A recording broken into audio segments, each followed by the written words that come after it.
Stock మార్కెట్లో invest చేసే ముందు మీ యొక్క స్టాక్ అడ్వైజర్తో కానీ లేదా మీ యొక్క ఓన్ రీసెర్చ్ అనాలిసిస్తో ఇన్వెస్ట్మెంట్ చేయాల్సిందిగా కోరుచున్నాను.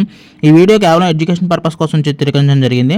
We are not responsible for your trading and investment. Also we are not SEBI registered అండి. ముందుగా మార్కెట్ మిత్రులందరికీ గుడ్ ఈవినింగ్ అండి. ఎఫ్ఎంసీజీ ఈటీఎఫ్ 40 డేస్ ఆఫ్ ర్యాలీలో ఈరోజు 28 రన్ అవుతుందన్నమాట. దీని గ్రాఫ్ని కొంచెం జాగ్రత్తగా పరిశీలిస్తే కొంత రిట్రేస్మెంట్కి గురవుతున్నట్టుగా కనిపిస్తుంది అనమాట. డే గ్రాఫ్లో కూడా చూసుకోండి, ఈవినింగ్ కొంత పుష్ ఇచ్చిందనమాట, కొంత రిట్రేస్మెంట్కి గురవుతున్నట్టుగా కనిపించింది. బట్ ఓవరాల్ వాల్యూమ్స్లో కూడా ఈరోజు కొంత బయ్యింగ్ అట్మాస్ఫియర్, బై యాక్టివిటీ ఎక్కువగా జరిగిందనమాట.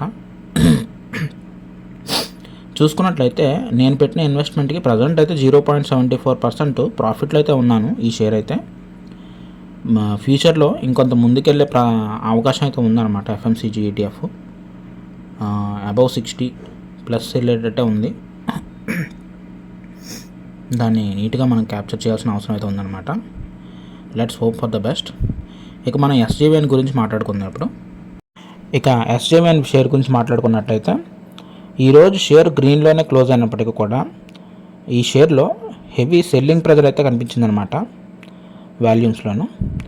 అండ్ ప్రైజ్ యాక్షన్ కూడా దృష్టిలో పెట్టుకుని చూస్తున్నట్లయితే 100 రూపీస్ బ్రేక్ చేయడానికి చాలా ఇబ్బంది పడ్డది ఈ షేర్ యాక్చువల్లీ. ఓకే. అండ్ సోమవారం మార్కెట్ సెషన్లో కూడా ఈ షేరు 97.50 అనే యొక్క ఈ నెంబర్ ఏదైతే ఉందో, ఇది స్పాట్ ప్రైస్ ఏదైతే ఉందో ఇది రెసిస్టెన్సీగా అయితే ఉంది. ఎందుకంటే ఈ ఒక్క రోజులోనే ఆల్మోస్ట్ మల్టిపుల్ టైమ్స్ అది రిజెక్షన్కి గురై రిట్రేస్మెంట్కి గురైందనమాట ఆ యొక్క నెంబర్ దగ్గర.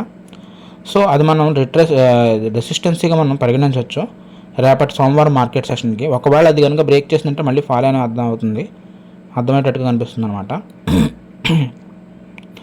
మనం చేసే ఇన్వెస్ట్మెంట్కి ప్రజెంట్ అయితే -16% ఫాల్ అయితే లాస్లో రన్ అవుతుందన్నమాట. బట్ అయినప్పటికీ 100 బిలో నేను ఇప్పుడు కూడా బయింగ్ ఆపర్చునిటీగా ఫీల్ అయిన బై చేస్తానండి.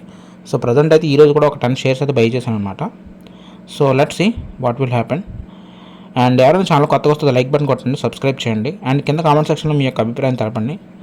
అండ్ ఇంకోటి ఏంటంటే వాట్సాప్ గ్రూప్ అనేది ఉందన్నమాట, దాంట్లో జాయిన్ అవ్వడానికి ట్రై చేయండి. ఇన్ఫర్మేషన్ అనేది ఎక్స్చేంజ్ అయితేనే నాలెడ్జ్ గెయిన్ చేస్తామని నా అభిప్రాయం అనమాట. మీకు కూడా అదే అభిప్రాయం ఉంటే దయచేసి ఫాలో అవ్వడానికి, జాయిన్ అవ్వడానికి ట్రై చేయండి. ఓకేనా, ఉంటాను మరి, బాయ్.